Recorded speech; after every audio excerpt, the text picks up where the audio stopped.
Here we go. All right. Good evening, everybody. Welcome to the meeting of the Mayor and Council of Princeton. It is August 14th, 2023. Madam Clerk, could we have the meeting statement, please? Adequate notice of this meeting was provided in accordance with the requirements of the Open Public Meetings Act, including the time, date, and location of the meeting. In addition, the agenda and all related materials were posted electronically and made available to the public on Princeton's meeting portal in advance of this meeting. Thank you. Michelle? We gather today on the land of the Lenni Lenape. As members of the Princeton community, we aspire to show appreciation, respect, and concern for all peoples and our environment. We honor the Lenape and other indigenous caretakers of these lands and waters, the elders who lived here before, the indigenous today, and the generations to come. Thank you. Can we have roll call, please? Ms. Perron-Lambros? Here. Ms. Niedergang is absent. Mr. Cohen? Here. Ms. Sachs is absent. Ms. Fraga? Here. Mr. Newland? Mayor Frida? Here. Thank You you. have quorum. Thank you. All right, if you can, please rise and join us in the Pledge of Allegiance. I pledge allegiance to the flag of the United States of America and to the republic for which it stands, one nation, under God, indivisible, with liberty and justice for all. All right, we'll start with council announcements and/or reports. Michelle? Just a brief announcement to make sure people put it on their calendars.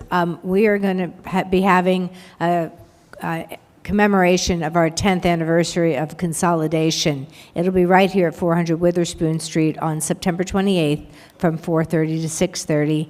We'll have officials, some special state officials will be here, and we'll be acknowledging those who helped with the transition, the task force, and so on. So hope everyone can come. It's going to be a great celebration.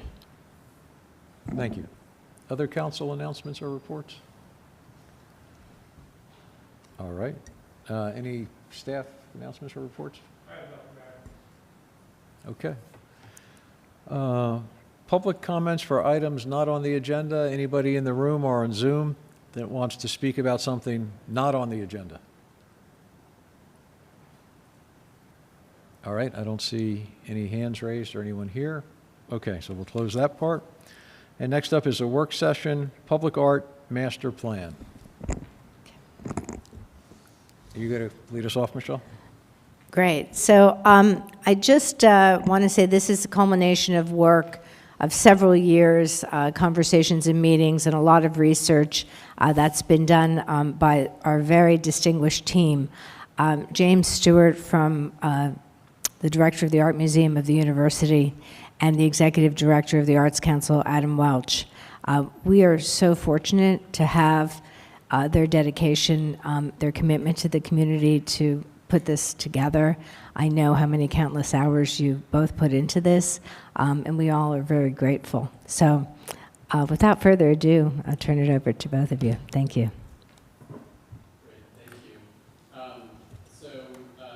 really has been a pleasure under Michelle's motivation to work on this, and I think Adam and I are delighted to be at a point where we can share with you some of our thoughts about what a public art plan for Princeton might look like. So to begin with, I think we need to say a word about what public art is. Broadly speaking, the term public art refers to art that is specifically created to be enjoyed by the general public and that is typically cited in the public realm, regardless of whether that is cited on public or private property. It need not be, but often is, specific to its site. Public art activates the imagination, encourages people to pay attention and perceive more deeply the environment they occupy. Public art stimulates learning and thought about art and society, about our interconnectedness as a community, and about the social sphere. Studies show that investments in public art can improve everything from street safety to encourage tourism and stimulate new jobs and combat social isolation and anxiety. And I want to quickly just enumerate some of what are often considered to be the attributes of public art. So bear with me. Everyone has access to public art. It's directly in the public sphere and not confined to galleries or museums, however wonderful those also are. It enriches our physical environments, bringing streetscapes, plazas, town buildings, and schools to life. It's a great tool for civic engagement, building social capital and encouraging civil discourse. It provides professional opportunities for artists and cultivates an environment in which the creative class thrives. It can boost local economies. Restaurants, hotels, and transportation companies typically benefit from sites that attract visitors. It's an investment in placemaking, measured by both livability and quality of life, that also engenders community pride. It connects citizens to their neighbors and their shared history and makes cultural heritage a tangible community asset. It enlivens places where people work, which can improve employee morale, productivity, and respect. It creates supportive learning environments. And lastly, it raises public awareness about important community issues such as environmental stewardship and respect for diversity. Can we have the next? Public art in Princeton has a long history, including site-specific commissions, such as the Battle Monument, installed in 1922, as well as one of the nation's most robust public art collections on a university campus, which began in 1968. More recently, encouraged by former Mayor Liz Lempert, a public art committee was created in Princeton in 2018 with the specific purpose of assuring that only works of public art of quality, integrity, and responding to community needs and interests would make their way into our public spaces. The impact of that committee, which I had the privilege of chairing, has been modest, however, largely because it lacked funding that would allow it to work proactively, and thus its efforts were largely confined to responding reactively to gift offers, reviewing proposals from third parties, such as the Arts Council of Princeton and the like. What we've now shaped is a community public art plan for Princeton that would be more robust in its goals, thanks both to investments in leadership and a designated funding stream. And I'm going to talk through this portion, and then Adam and I jointly will be delighted to have discussion or entertain questions. So let's begin by putting these up. There are a number of them, and I think in part to allow you to kind of digest these, I will actually take the time to read them. Among the proposed goals for a public art plan for Princeton is to position public art as an important part of the experience of Princeton for both residents and visitors, enhancing the identity and attractiveness of Princeton for both residents and visitors, augmenting the vibrancy of downtown, reinforcing and amplifying Princeton's cultural identity, providing a platform for creativity and innovation, enhancing public art's role in spaces ranging from public spaces, parks, and community development, and its relationship to cultural tourism, ensuring that public art figures in key development projects, presenting educational programs and activities, and establishing and providing oversight of a fund to support public art in Princeton, which would include conservation of works of public art and their maintenance. Let's go to the next. The proposed scope includes both the inherited general collection of works of art over time that were accumulated by the former borough and township, including works in traditional media such as sculptures, plaques, and painted murals, new works of art recommended for acceptance as either gifts or purchases by a public art committee, new works of art purchased, commissioned, or otherwise acquired under the leadership of such a committee, and then finally temporary installations and exhibitions as well as long-term projects. Key principles and guidelines for such an effort include positioning works of public art of only high quality and strong visual interest in settings that are deemed appropriate to their scale, purposes, aesthetics, and materials. We propose that this work be overseen by a 5 to 8 member public art committee, largely constituted of local experts, which could be variously defined, operating on a timely and responsive basis relative to community leaders, stakeholders, donors, sponsors, and others, fostering productive relationships with other local and regional stakeholders invested in the visual arts, and we would hope that that would include both existing and future organizations, recognizing and augmenting the particular characteristics of public spaces, both indoors and out, in which diverse users come together for many purposes. That's a particular, distinct character of public art. balancing originality and what I've termed artist rights. That is to say, really the integrity of the artist with the diverse activities that take place in such spaces, and reflecting and honoring Princeton's history, including the evolution of our community and our tastes, values, and formal expressions in art. In this case, I think maybe I won't read through all the bullets. Adam and I have begun to define a number of key criteria that would be considered in evaluating what a meritorious public work of public art might be. But really the work of ultimately affirming this, ratifying it, expanding it, ought, we think, to reside with a committee should one come to be established. So there would be a number of key elements in defining a process ahead, ranging from determining a meeting schedule and the frequency with which such a public art committee ought to convene, the need to establish a framework for both purchases and commissions, as well as for responding to the offer of donations, the refinement of criteria, a number of which I just tentatively proposed, and then establishing a mechanism through which technical review would take place. I think both Adam and I can attest, as people who've worked with public art processes over the years, that coordinating with the technical side of things, including engineering expertise, is ultimately essential to assuring the success of public art projects. We've also identified a number of key milestones. These would be necessary to ultimately enact a meaningful public art program in Princeton. And these include, first, we think, establishing a public art committee.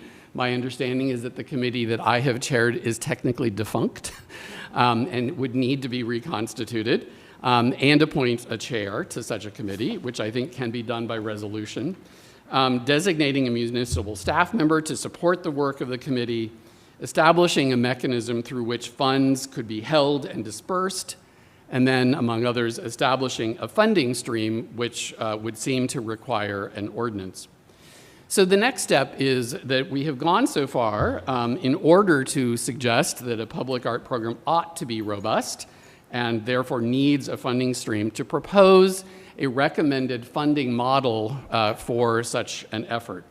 And what we recommend, although there are alternatives that can be considered, this is probably the most prevalent one at play across the country at this point. It's a version of a percent for art program, similar to a number that exists both in New Jersey and beyond, that involves the imposing of a 1% fee on the cost of commercial residential capital projects to be paid into a public art fund. We propose that such a levy be imposed on redevelopment projects, but with some exemptions. Affordable housing projects, or the percentages of projects that are dedicated to affordable housing, we would recommend be exempted. We also recommend that individual residential properties be exempted, and that nonprofit properties be exempted. What's omitted from the slide is that what we're recommending is that the 1% fee would only attach to capital projects whose budgets are $1 million or greater, and that otherwise fall into these categories of commercial or commercial residential. This would require establishing the mechanism through which the value of capital projects subject to such a levy can be determined. And I am personally unfamiliar with whether that mechanism already exists or not, since the percentage would have to be based on a reasonable understanding of what a capital project represents.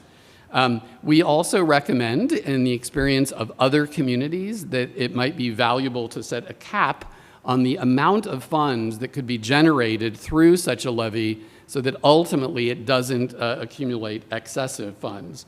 I had the privilege of inaugurating a program of this kind in my former community in Ann Arbor, Michigan, and I left a couple of years after it was launched. And it was so successful, not least because there were so many capital projects at play, that funds accumulated to such a degree that it became a target for a certain amount of, I'll just put it, civil unrest. And ultimately, the town revised the way in which that levy was generated. Our suggestion is that proactively you might elect to create a mechanism through which a pause would be imposed on such a levy if indeed assets accumulated to a point where the number of public art projects was not drawing them down with sufficient speed. A number of municipalities have such a model and indeed have had such a model for a very long time.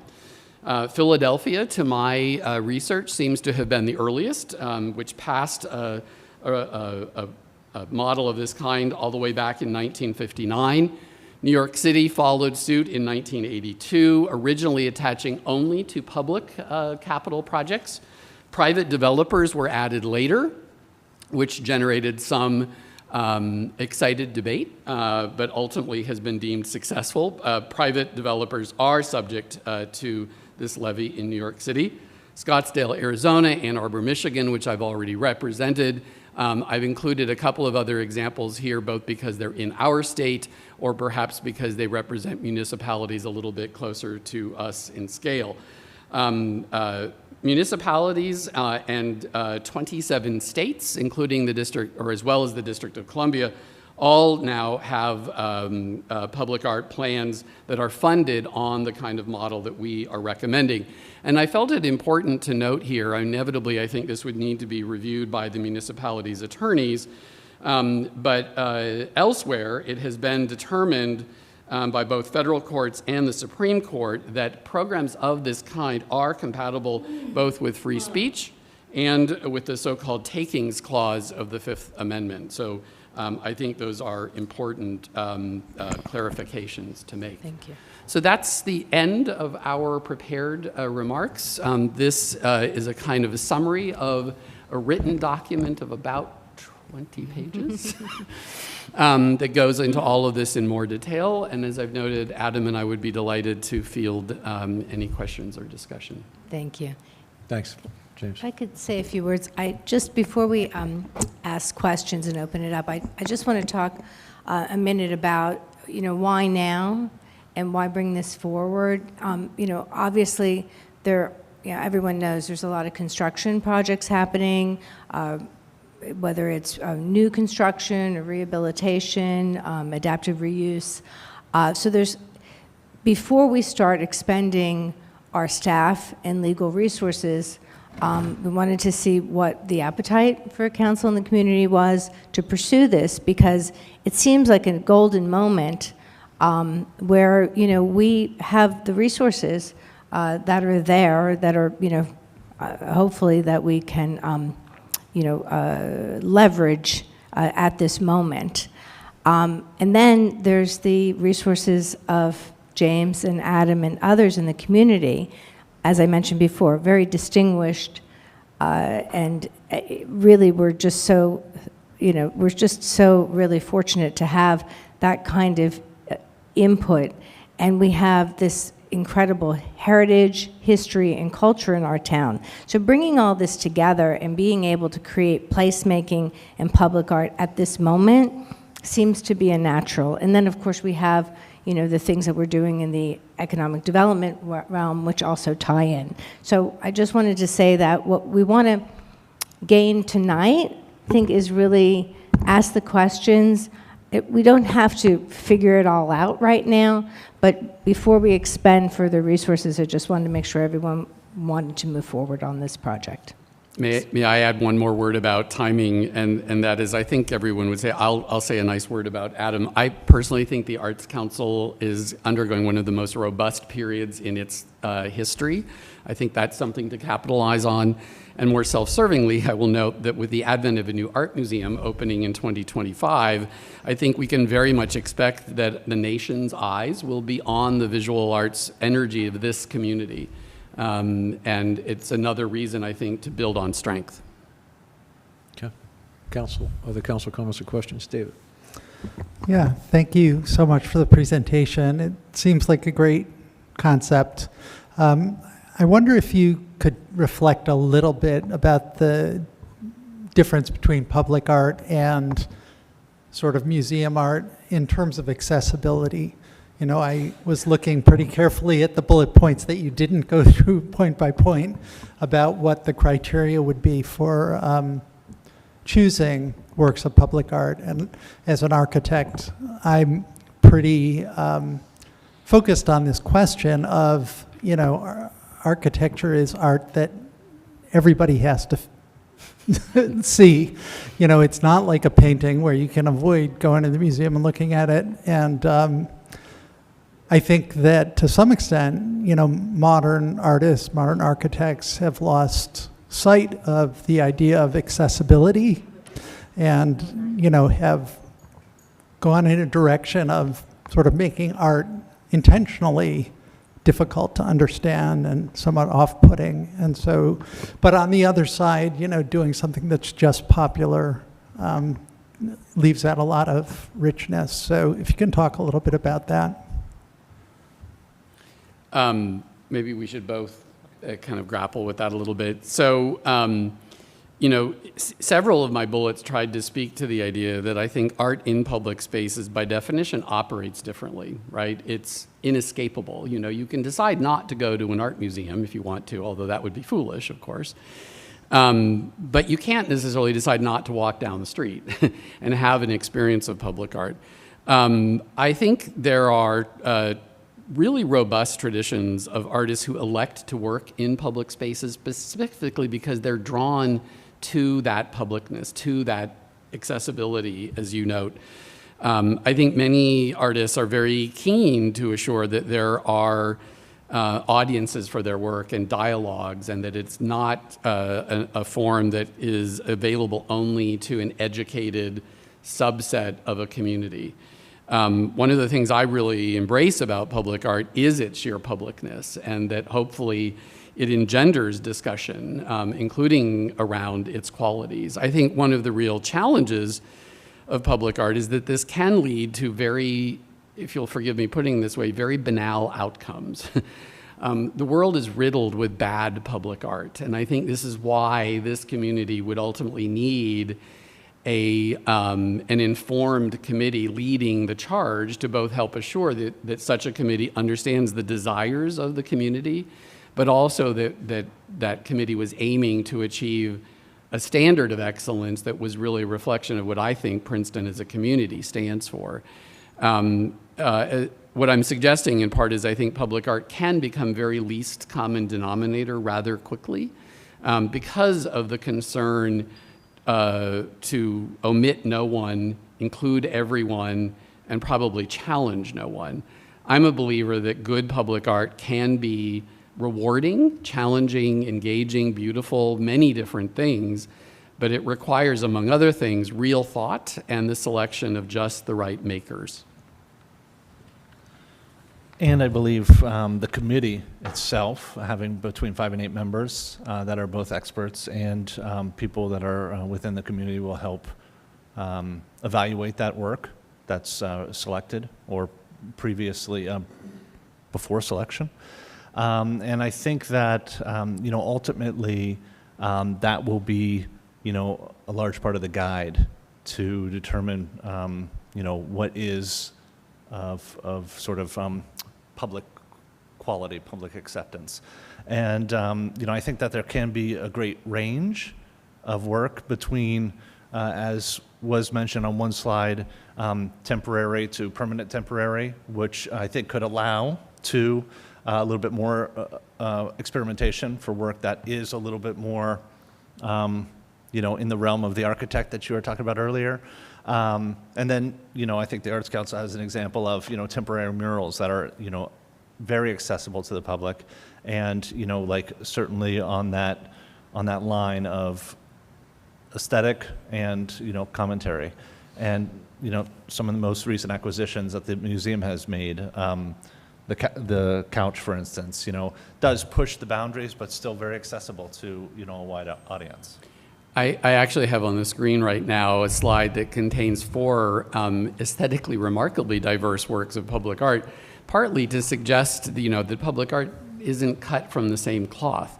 You know, a plant-lined puppy by Jeff Koons, those in fact, its skin is living plant material, couldn't be formally more different than the Yuyoi Kusama pumpkin that you see next to it. And I think maybe to some of what you're getting at, just as I think few buildings are going to delight and please everyone, I don't know that it's a legitimate goal to think that every public art project should excite, please, satisfy everyone. To my mind, it's something that happens through the totality of effort that's made over time. Risk can be managed in part by thinking, as Adam says, about temporary projects, where I think one could perhaps go further than something that we might want to live with as a community for a long time. Thanks. Yeah, I'll just, say I would like to see this issue, foregrounded in the criteria that eventually get developed by the committee. I think it's important, but I like your answer, both of your answers, and I would just add one little smidgen, which is that I think, great art works on multiple levels, right? So there's something for people who may not be sophisticated, but at the same time, there's another level that does work for a sophisticated viewer, and that's the mark of really great art, is working on multiple levels. Leighton. Thanks, Mayor. This is really exciting. Michelle, you're right. We are at an inflection point here in Princeton where we're growing, we're expanding. We're growing smart. You are two individuals that represent two institutions in Princeton that I would like to begin by saying that are trustworthy. And when we talk about public art, I think that's probably the most important aspect of the launch of this significant program that I think is good for our culture and also good for building our community. Just one sort of precautionary note is when we talk about equity and social justice and inclusion, I think that's very pervasive when we look at art. And I think when you go to a city in a place and you look around the art and the public art, you kind of get the sense that the town is communicating with you, the visitor, what the people are thinking, how they feel about life, how they want you to feel when they're there. And I think that's really key, and that's why I began with saying that I trust both of you. I think whoever leads this effort really has got to be very conscious that the conglomeration of whatever it is that we put out there on the streets of Princeton is going to tell people who we are and what we think. And it's critical that we just don't just throw some art out there in the public, but that we get it right and that we understand what story it is that we're telling. That would be my one. And I don't even know if it's a precautionary note, because as I said, I trust both of you. And I would love to have both of you right at the center of this effort to make sure it's done right. Thanks. Leticia? Yes, mine, I really don't have a question, more of a comment. James, as you recall, I think it was 5 years ago, I actually sat on the Public Arts Review Committee, and we had this discussion then that this is something that we would like to see. And I followed with interest what the state was doing, the legislature on the say 1% for art initiative, and I'm very happy that you're bringing this forward. And obviously, well, I shouldn't say obviously, but needless to say, is something that I support, and I look forward to seeing the details fleshed out. I think it's something that would definitely be great for our community. And you two leading it, the charge, I think it's ideal. Go ahead. There was one small caveat. I think we want to talk with developers who are going to be doing some major work here around Princeton. 1% of big numbers could be a big number, and we might just want to, have a conversation with the developers. They are part of the process. They will be building affordable houses, and I think it's good to include them in the discussion. I will note in response to that, that is absolutely standard, I think, when communities have undertaken processes like these. And I think hearing their thoughts about the burden that it might or might not impose on their projects is a fruitful and important question. If I may offer a caveat, it is that ultimately, whatever the outcome is, if a public art initiative were to go forward, I don't believe that commercial property developers should have a hand in determining the results of the public art projects that might be undertaken. I think it creates, frankly, too many conflicts of interests, and that it's better left to the hands of a group caring for public art with some continuity on behalf of the community, rather than developers that may come and go. Agreed. Okay, so I have a number of like practical level questions, comments. And if I'm understanding what we're doing tonight is just offering feedback, we're not trying to make a decision tonight, is that correct? Well, I think, I think that we'd like to know if everyone's in agreement to move forward. Justin, obviously, in planning, and I'd like to see if he wants to say a few words this evening as well about this. He'd have to spend some time. We'd have to have some other staff time, Trishka's time. So before we expend further time, I just want to make sure that we're moving in the right direction. Okay. All right, so assuming that we do move forward, let me do my very Mark Frieda practical stuff, which would be important at a later date as you flush out the detail. So in here, it talks about staff support. I'd love to see staff support defined. What does that really mean? I think that would be important.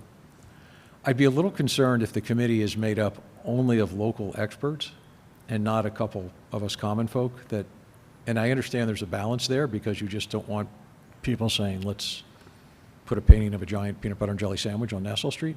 But I think that needs to be, I think it just can't be experts in the field. It needs to be some people to. May I respond to that? I use the word expert very open-endedly. Okay. I define expertise as deriving from all sorts of life experience, including experience of living in and perhaps being a leader in a community.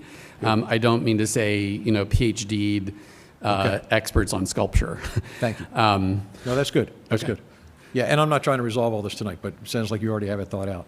I'd love to hear some, and again, it doesn't have to be now, but when we get into this in the future, what is the 1% based on? Have we looked at what an anticipated budget for this might be, should be per year? And have we looked at what is the average value of these projects per year? And does the 1% actually make sense, or should it be less, or should it be more? And I guess you said, I think $1 million value was the starting point. Yeah. And then I'd wonder if there is a cap at some point, as like, because anyway, it all goes into how much money is anticipated to be spent. So some discussion on that would be great. I would be concerned about being able to pause the collection of the money because you develop something this year and you're paying that 1%. 2 years from now, I'm developing something and I get off without having to pay anything. So that's a question more for the attorney to come back, whether that is really defensible. But anyway, and I think, one other, which would be, what is the definition of public art when it comes to Mark Frieda builds a building across the street and decides I'm going to put some piece of art on the front lawn of my property? I don't think that's public art. It's art the public can see. But how do we address the developer says, I'm going to give you a piece of art? And, so anyway, I just think some thought into how we address that, because that could be anything. So anyway, those are my only comments. But I'm in favor of the whole idea, but I would just like to see us flush out some of those things. I think that would be helpful to me and when it comes to a decision. If I may, one response about budget, I think Adam and I are shooting in the dark a little bit because we simply don't know how many subject properties might be in the pipeline, let's say, over the next 5 years. You will know that better than we, and that I think might help to determine what the right percentage is, and such details as whether there should be a ceiling imposed on any particular project. The reality, having done public art for a very long time, is really good public art is not typically inexpensive. And I think trying to find the sweet spot in terms of what we think is the right kind of level of ambition for this community relative to what is appropriate to projects that would be subject to such a levy, I think is really a part of what needs to be sorted out. And I know Adam and I are delighted to continue working on that. As Michelle said, we're sort of looking for the sense that there's desire to take it to the next level of detail. Sure, thank you. Any other questions? I'm sorry. Yeah, I want to comment to that question because, you know, I kind of held back because I'd love to just delve into seeing what a projected budget could look like and what our projected, you know, construction. But, you know, that takes a lot of time and staff time. So I Yeah, wanted to yep. make sure, you know, that we were okay to do that. And I would like to, Justin to comment a little bit about the master plan and how this would inform that. But just to give an example of what I had in my mind, I mean, let's say a construction project is a $50 million construction. That would be a $50,000 contribution we'd be asking for. You know, maybe at some point we'd say we would cap it. Maybe we'd say no more than 30,000 on a, you know, project, and maybe that's the way to cap it. So I think there's a lot of ways to you know, put this together, and also is, you know, adaptive reuse. You know, is a renovation going to be part of a capital project? So those are things I think we need to define and really start to you know, dig into those details. And, you know, I think we're probably all in agreement that anything that is going towards affordable housing would be excluded. In our inclusionary, you know, projects, would we then just exclude 20%? So these are questions I think we need to delve into further, but I just wanted to get the sense this evening of whether or not to move forward to look into this in more detail. And David? Yeah, and I just wanted to respond pretty directly to one of Mr. Stewart's questions, which is our building department does put a value on cost of construction for every project that comes through the door.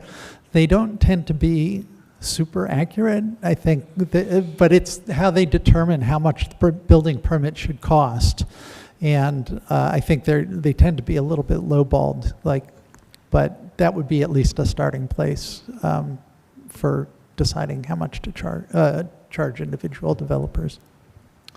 To jump back to something the mayor had said, in terms of staffing, you know, that also would be really determined on the number of projects that were in the pipeline and that sort of thing. Because if it's just one project, you know, $1 million project a year that was coming through, you wouldn't need a large staff, or you wouldn't need, you know, much clerical work on that sort of thing. So Yeah. Well, one thing I want to add to that too is that, you know, I think it falls squarely in the planning department. And, you know, obviously, some of the funding sources would have to go to pay, you know, staff to help support this. I mean, we really don't want to further burden the taxpayer. We don't need to further increase our budget. So, but maybe Justin can say a few words about. And part of the proposal too, and I think it was referenced in the slide, is a certain amount put aside for long-term maintenance and care, so that there wouldn't be any further or any money needed from the taxpayers to continue to keep that those up in good care. Thank you. Sorry for the distraction. Justin, did you want to jump in? Yes, thank you, Mayor. I think this is certainly a worthwhile initiative, and I can't say anything more that hasn't been said about Adam and James already. This is currently a goal of our master plan, to have the Public Arts Commission up and running, and that's the master plan most recently adopted in 2006. So I expect very much that'll be carried through, and you know, we really look at this in the context of placemaking, of economic development, of just livability, things like that, and then we'll just need to iron out all the things that have been said tonight about you know, how this works with the council's equity goals, housing goals, the state municipal land use law, and you know, hopefully make a data-driven decision based on some of those numbers that are hopefully accurate, but we can model them. It's a start. So, Thank you, Justin. Any other council comments or questions? Bernie, from a staff point of view, if we're in favor of researching this further, Yeah, Mayor, I think obviously for staff, we'll have to determine what that's going to take up in staff time, both on the kind of front end working with the commission and then on the back end figuring out how much things cost and then how much money should be paid in. Plus, once the money's paid in, obviously finance will be involved. The other side, I think there's some legal issues we're going to definitely need to work through as to what this looks like, can we do it, how we do it. So there's work that needs to be done, certainly up front. All right, so, When the Public Arts Review Committee was active, if I recall correctly, the administrator sat in on the meetings and would determine also if additional staffing was required. So, And if I may, if we look ahead to a moment where there might be a robust string of dollars coming into a public art fund, there are ways, I think, to manage these projects so that they are the least burdensome to the municipality. One can, for example, build in project management costs into the cost of any commission. This is what we do on the Princeton campus in order to make these sustainable from a staffing point of view. So I think, again, there's lots of detail that could be resolved, some of which is in the longer written narrative that we shaped. And again, we're happy to take any guidance from anyone in the room. okay, so I think we have a consensus. Right. Okay, so, okay, good luck. Work it out. Come back. Thank you. Thank you for the presentation. All right, so what we're going to do next is we have two public hearings, and then I'm going to reopen the public comments for items not on the agenda after we do the two ordinance public hearings, because I know we have a member of the public that wasn't able to get into the building in time. So, one sec, we're going to do two. No, I'm sorry, Lisa. What I just said was we have two ordinances that we're doing a public hearing on, and then I'm going to reopen the public comment for items not on the agenda, and you can speak then. It happened already, and I'm going to reopen it just for you shortly. And that is why I'm going to let you speak shortly, Lisa. Thank you. You're welcome. Ordinance 2023-25, an ordinance by the municipality of Princeton regulating abandoned bicycles and amending Chapter 22 of the Code of the Borough of Princeton, New Jersey, 1974. Is there a motion on that? David, thank you. Leticia's got the second. We'll start with council comments and/or questions. Are there any? I think it's great we're taking care of this. Yeah. Bike parking is in short supply in town, and to have derelict bikes taking up space on our racks is not a good thing. So Yep. it's great. Okay. Any public comment on this ordinance for this part of the public hearing? All right, seeing none, we'll close that part of that, and it's a roll call vote, please. Ms. Perone-Lambros? Yes. Mr. Cohen? Yes. Ms. Fraga? yes. Mr. Newland? Yes. Carried. Thank you. Ordinance 2023-26, an ordinance by the municipality of Princeton regulating towing service fees and amending Chapter 11A of the Code of the Township of Princeton, New Jersey, 1968. Layton's got the motion. Leticia's got the second. Council questions or comments? All right, seeing none, any public comments or questions? All right, seeing none, I'll close the discussion. Roll call vote, please. Ms. Perone-Lambros? Yes. Mr. Cohen? Yes. Ms. Fraga? Yes. Mr. Newland? Yes. Thank you. All right, we're going to reopen public comments for items not on the agenda. Ms. Wu? Lisa? Thank you.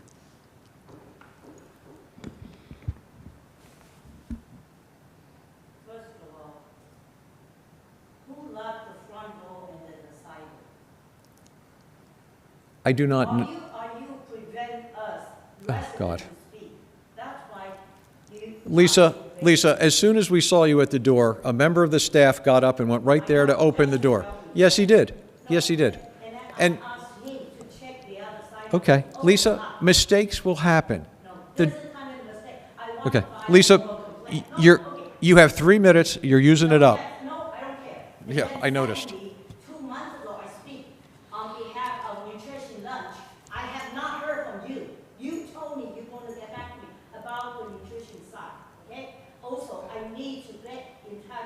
Human Rights Committee because there's a rat running in my apartment, and PCH is not doing anything, and I'm sick and tired. I need to see action. Human cannot hold living with the rat, okay? And they are not doing anything.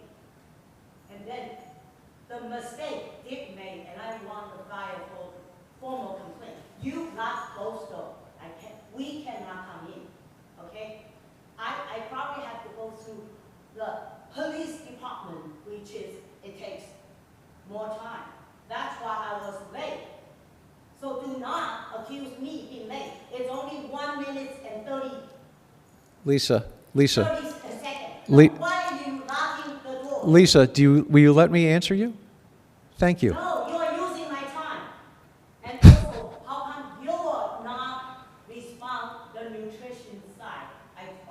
I was here 2 months ago, or maybe 3 months ago. I don't remember. It was May or June.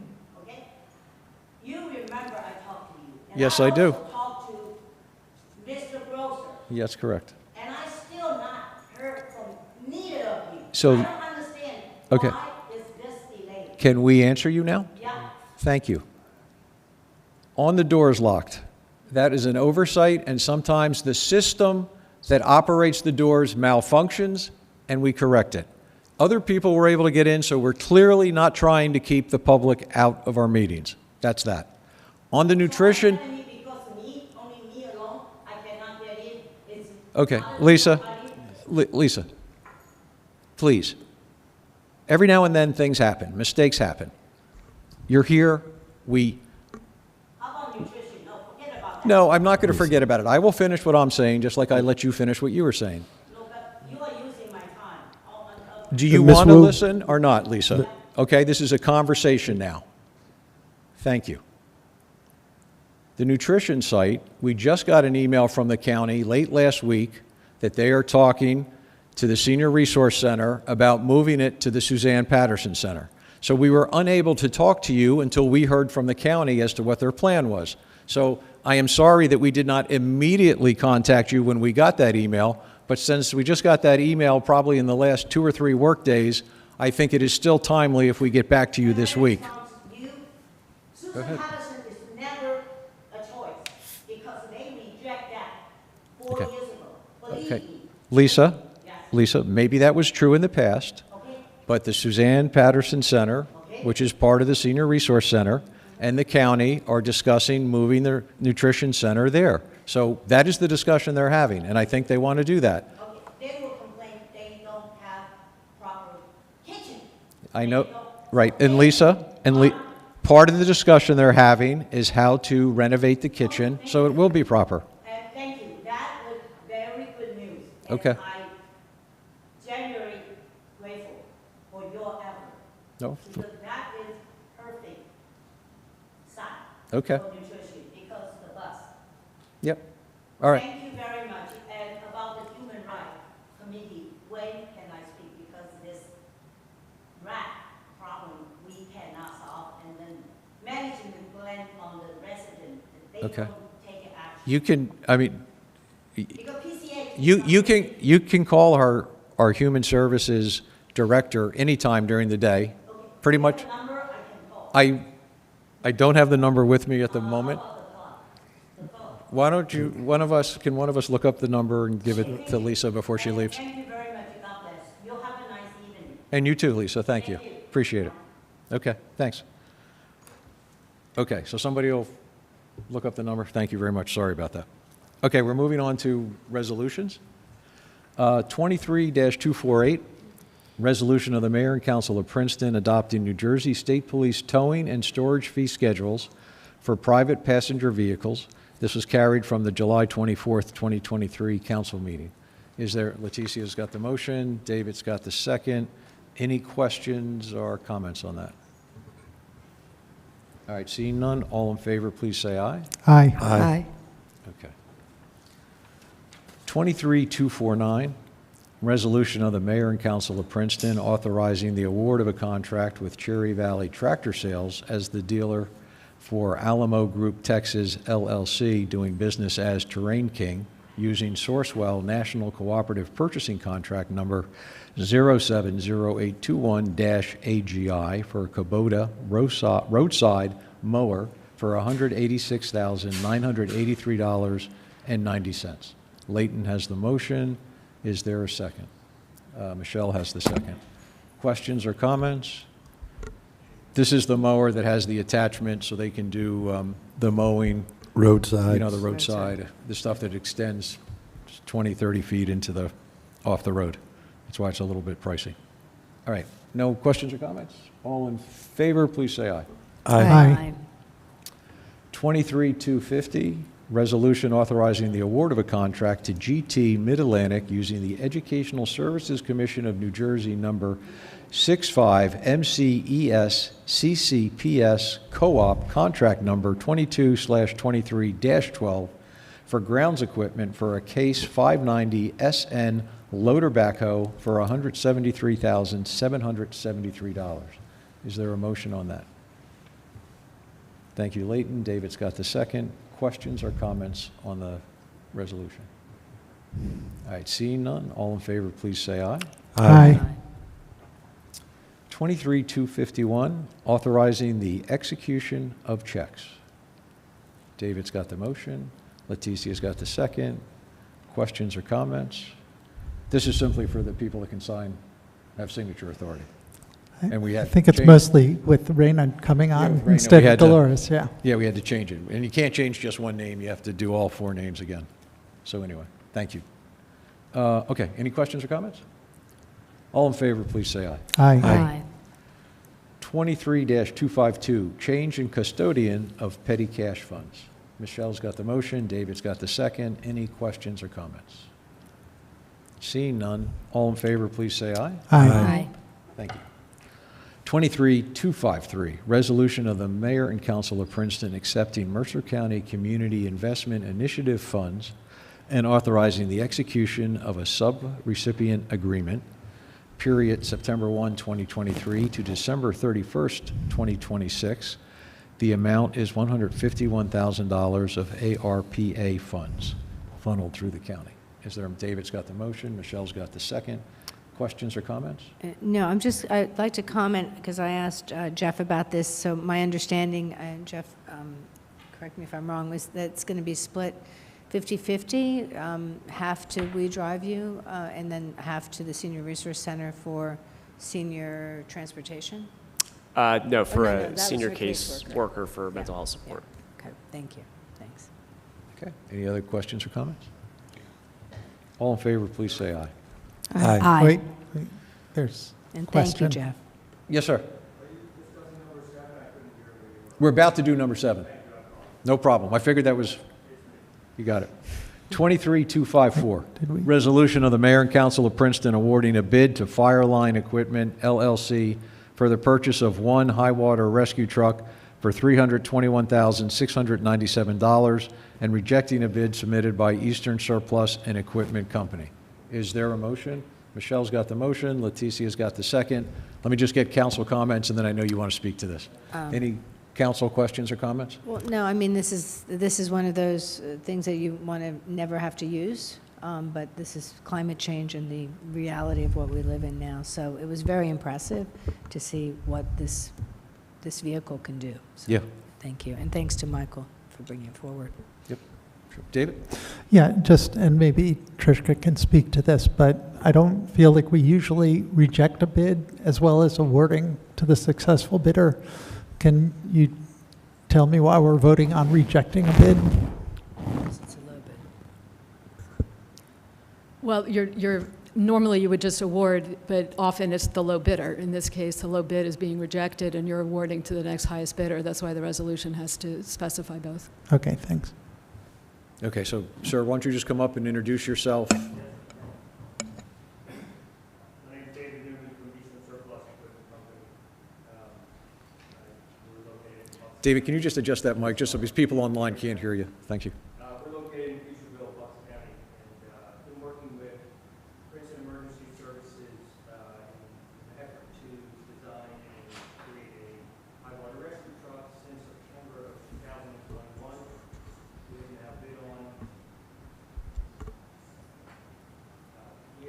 create a specification 2 times and bid twice, and in both instances, the Princeton chose to, in first instance, change the bid for additional things that they were looking for, and in the second instance, they decided to not accept the bid because the cost of the vehicle was too high for their liking.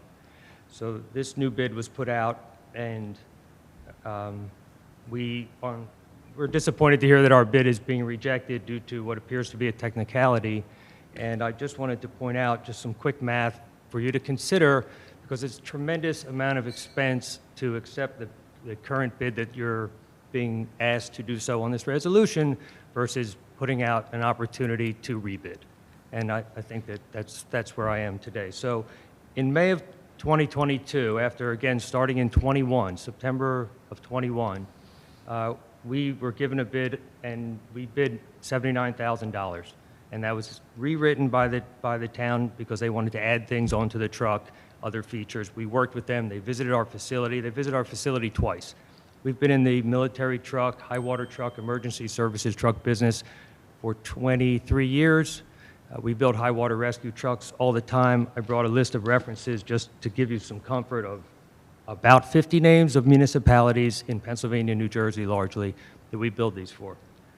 The bid was, again, reissued then, the one from 22. In July of 22, we bid $147,000, $147,965.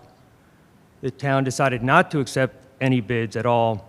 They felt there was an opportunity, and I have your resolution here. It's your resolution 22-321. Must have been heard here at the board. You decided not to accept the bid. It was too much money, $147,000, and that the town may take the opportunity to negotiate with us directly or some other vendor, because under the rules, after bidding twice and not getting bids that they felt were acceptable, they could negotiate. Now we learned about a third bid being put out. This is last month, I'm sorry, I don't know the date of the current bid that we're discussing. And we bid $178,000. There were options to bid on 2 pieces, so we bid on the largest piece at $178,000. And the competitor is the one that you're going to approve theoretically here at $321,000. There's a piece that we didn't bid on with some lighting and electrical work, which I would estimate at about $35,000 if I was to give you my rough cost.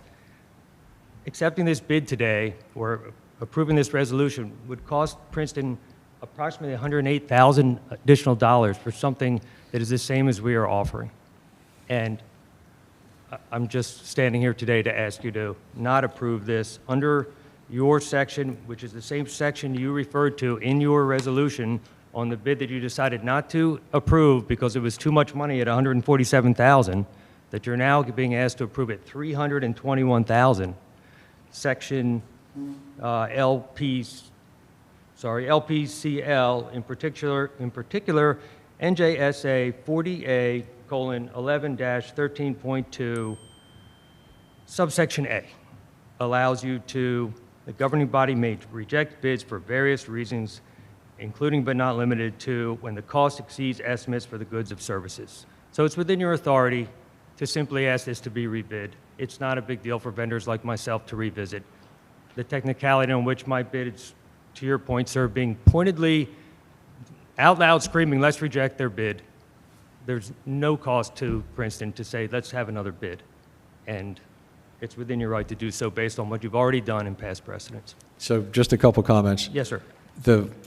This surety bond, or whatever the correct word for that is, by state statute, if that's not included, we have to reject the bid. That's a state statute. We have no choice but to reject your bid.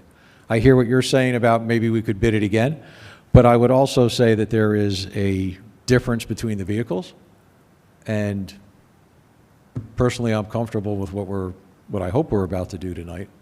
So If I don't know that I want to get to into the a surety, detailed discussion on that, but if you look at the bid history that I just discussed, you'll see that there was a bid surety in the first bid, and then after talking with Lisa Maddox, your attorney at the time, I believe, maybe she still is, it was clear that this bid, from her perspective, did not require a bid surety based on the type of work, and she removed the requirement for bid surety in the second bid. And the oversight, if there was what it is, and to your point, but then it was added back. So your attorney at the time of the second bid in July of '22, removed the requirement for bid surety, for whatever that's worth. And I understand your opinion. But tonight, we're not talking about the second bid. We're We're talking not- about we're actually- we're not- the bid, the replies to the bid in front of us, not the second Correct. bid. And there are differences in the truck. We were asked to bid on a spec that was created by our competitor. We bid exactly on the spec by the other competitor. There's literally no difference except for one small exception we took, and we described the exception we took.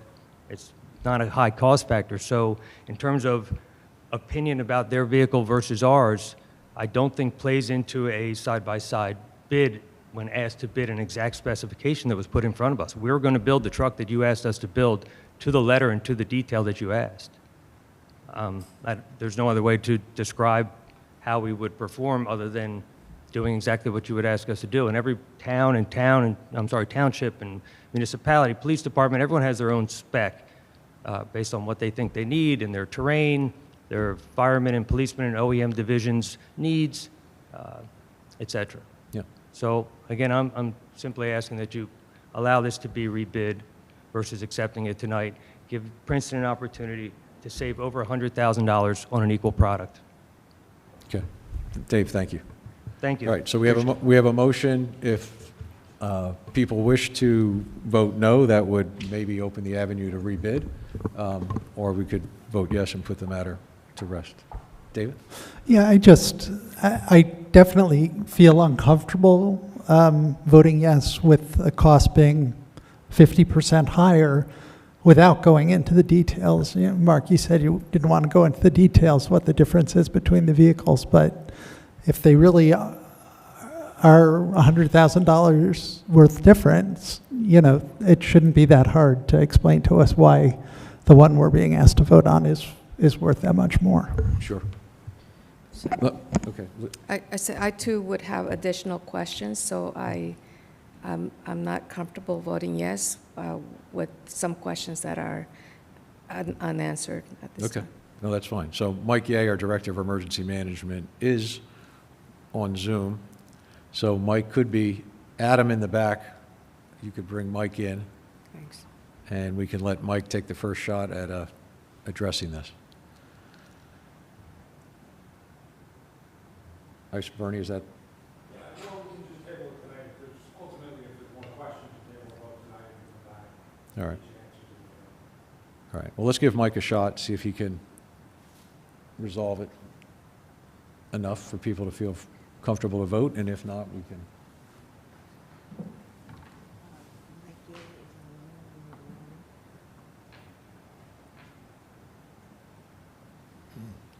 Sorry. Adam's the guy in the back working the technology. He's bringing our OEM director into the, there we go.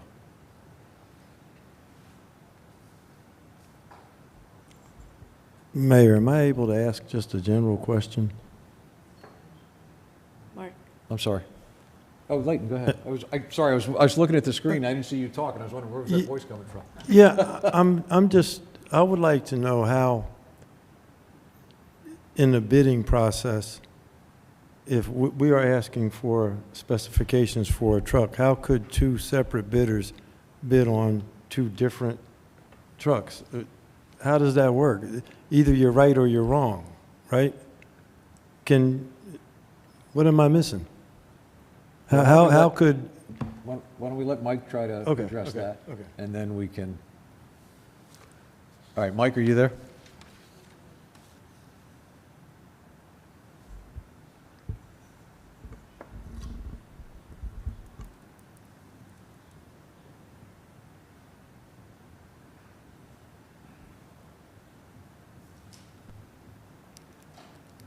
Hello? There we go, Mike. We can hear you now. Okay.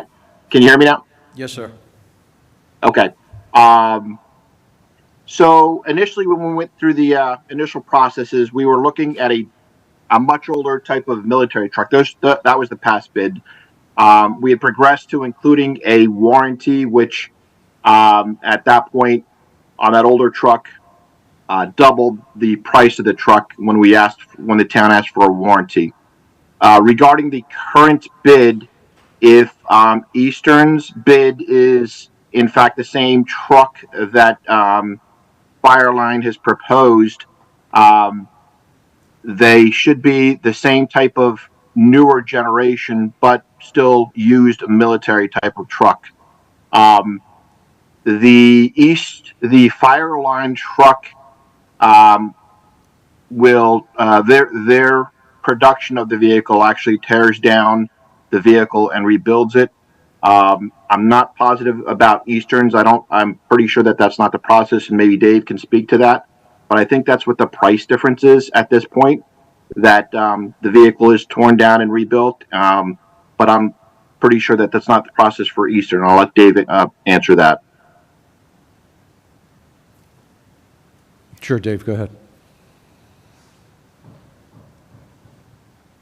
Again, we were given a spec to quote, and we quoted this spec. And we additionally, because Mike mentioned it, there have been discussions through the earlier bids about warranties. So Princeton required and included a 1-year warranty, as I recall, a full warranty. So it's included in the bid. So the responsibility of preparing the truck to the highest standard is not spelled out in the bid package. It's you're building a truck with all of the attachments, high water rescue pieces, lighting, radio, electrical, etc., and we take the duty for the warranty under this bid. So the level of detail that we do in rebuilding the truck was never asked for. Nor was it spelled out in any of the bid specification. So what Mike's saying about what we do versus what someone else does, I can't comment on what someone else does. We go through the truck from front to back. We rebuild the brake systems. We rebuild anything that needs to be rebuilt that is not up to our standard. And we stand behind the truck, and we're bound to the warranty that's in the bid. It's on us. If something breaks, we're responsible for it. If it was spelled out what level of detail is required, as Mike mentioned, that he thinks is greater than what we're doing, tell us what it is, and we know what we're bidding on that. But in the absence of it, there's no specification to compare to your point, sir. Okay, so I would offer this. I believe that in the first bid proposal we received, Eastern did not warranty the truck to actually go into water. And when we came back and questioned that, that's when the price nearly doubled from Eastern to have the truck warranty that would allow it to actually go into water, which is the use of the truck. Because the warranty that came with the first proposal was simply every day, we give you so many miles or time for motor, transmission, etc. So that was very worrisome. The difference between the two vehicles is, as far as I know, you are still supplying, updating the older 5-ton military truck, where the other bidder is doing the newer model Acela, which is a much newer vehicle, and they are actually ripping down and rebuilding the entire vehicle. So there's quite a difference in the durability and how long those vehicles are going to last between your proposal and the other proposal. And there never was a question that I'm aware of where the other bidder ever said there's a problem putting the vehicle in water.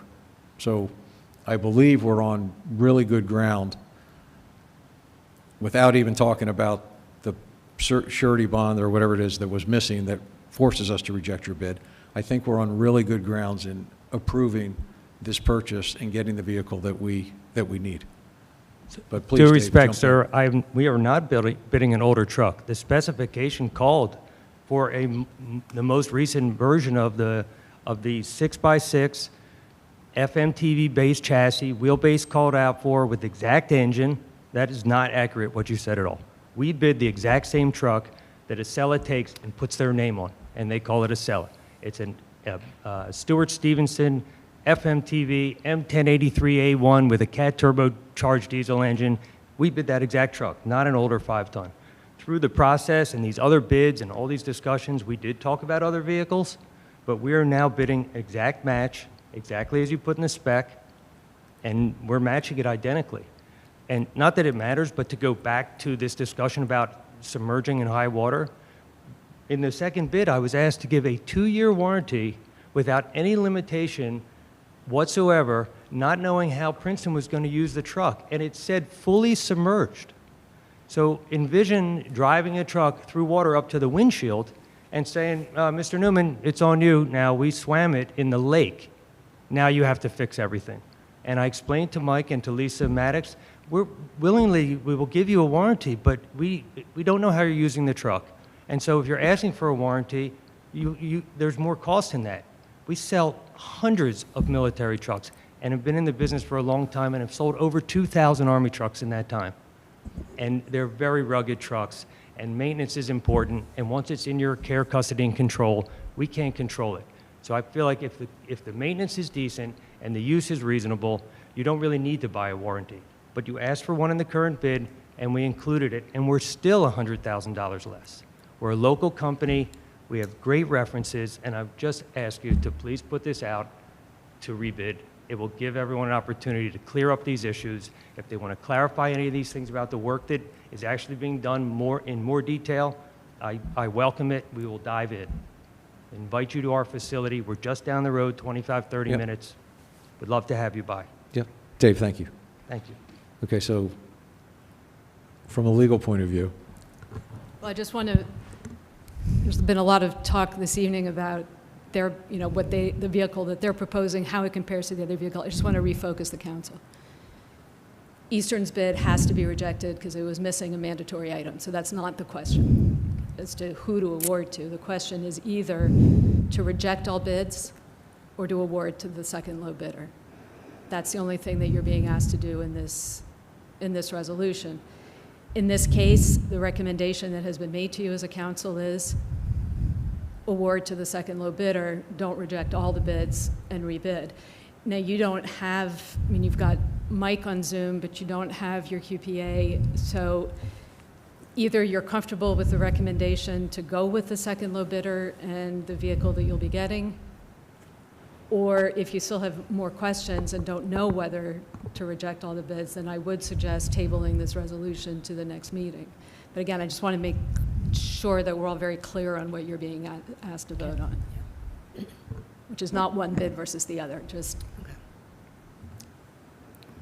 go with I'm happy to entertain any questions from council regarding the two trucks in particular. Well, I think what we're hearing, though, is that we're not making a comparison of the two trucks. We just either have to move forward on this, or we have to rebid it, right? or we Well, table, or we could We table it. that's Yeah. it. Or And then- table it to the I am next much meeting. more in favor of tabling. I think Yeah. that Yeah. right now, I don't know what I don't know. Right. So to try and ask Mike a question that's going to make up my mind during this meeting, it's not possible. Which one? But I would love to have 2 weeks to get more detail from Mike and ask questions then and get Yeah. answers to those questions before we actually vote. Yeah, I agree. Okay, I think that's fair. We'd give Mike the opportunity to help us understand the difference between the two vehicles, and we could also see actually what was asked for and what was proposed by Exactly. both. And I think that's a better, Yeah. we don't want to reject everything, because it's just easier for us, to be honest, Dave, no insult, but it's easier for us to table it, and if we decide we still want to go with the other bid, it's just an easier process for us instead of rebidding. But Okay. at the end of that period, we might say, yeah, we do want to rebid it, so. Yeah.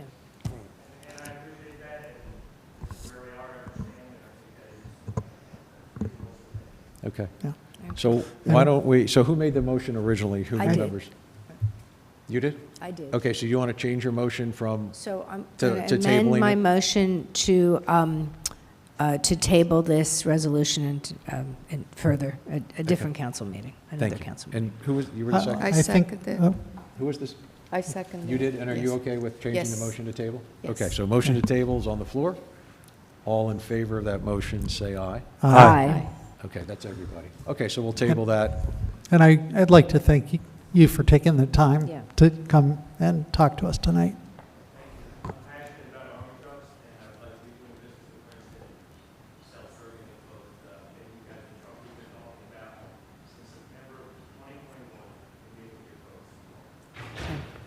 Yeah. right, thank Dave, you. thanks for your time. Hopefully you don't get caught in too much rain on the way home. Thanks for coming in.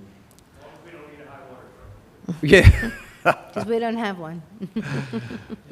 Okay, moving on. 23-255, resolution of the mayor. Oh, Mike Gay, thank you very much, sorry. Thank you, Mike. Thank you, Mike. 23-255, resolution of the mayor and council of Princeton authorizing and increasing the purchase of police vehicles in the amount of $11,000. I think Leticia had her hand up first. Layton's got the second. Questions, comments on that motion? All right, seeing none, all in favor, please say aye. Aye. 23-256, resolution of the mayor and council of Princeton authorizing a contract with Waste Management under solid waste collection and single stream recycling collection for an amount not to exceed $40,000. Layton, thank you. Is there a second? David has the second. Questions or comments? So this is for the second half of the year? This Did I read- is for the municipal facilities that they're going to do both solid waste and recycling. For a full year? No, Or I think I it is think- just for the rest of the, I'm sorry. I think it's for the rest of the year. I misunderstood your question. I think it's just for the, is it, I'm trying to remember what the memo said. Is it just for the rest of this year? It's for year end. So year end, right? Yeah. Okay, yes. Other questions or comments? All in favor, say aye. Aye. Aye. 23-257, resolution of the mayor and council of Princeton authorizing a contract with National Auto Fleet Group using Sourcewell National Cooperative Purchasing Contract number 091521-NAF for cars, trucks, vans, SUVs, cab chassis, and other vehicles for a 2024 Chevrolet Silverado truck with liftgate and snowplow for $70,687.84. Is there a motion? Layton's got the motion. And David's got the second. Questions or comments? All in favor, please say aye. Aye. 23-258, resolution of the mayor and council of Princeton authorizing a contract with National Auto Fleet Group for a 2024 Chevrolet Silverado truck using Sourcewell National Cooperative Purchasing Contract number 091521-NAF for $54,906.99. Is there a motion on that? David, thank you. Is there a second? Layton, thank you. Questions or comments? All right, seeing none, all in favor, please say aye. Aye. Aye. 23-259, resolution for the appointment of probationary officers to the police department. Leticia's got the motion. Is there a second? David's got the second. Questions or comments? Seeing none, all in favor, please say aye. Aye. Okay, next up is the consent agenda. There's 7 items there. If no one has anything to take off the consent agenda, someone could move the entire consent agenda. Thank you, Michelle. David's got the second. All in favor of the items on the consent agenda, please say aye. Aye. Okay, that is it. David, do you have a motion? I move we adjourn. Thank you. Is there a second? Thank you, Michelle. All in favor, say aye. Aye. Aye. We are done. Thank you very much.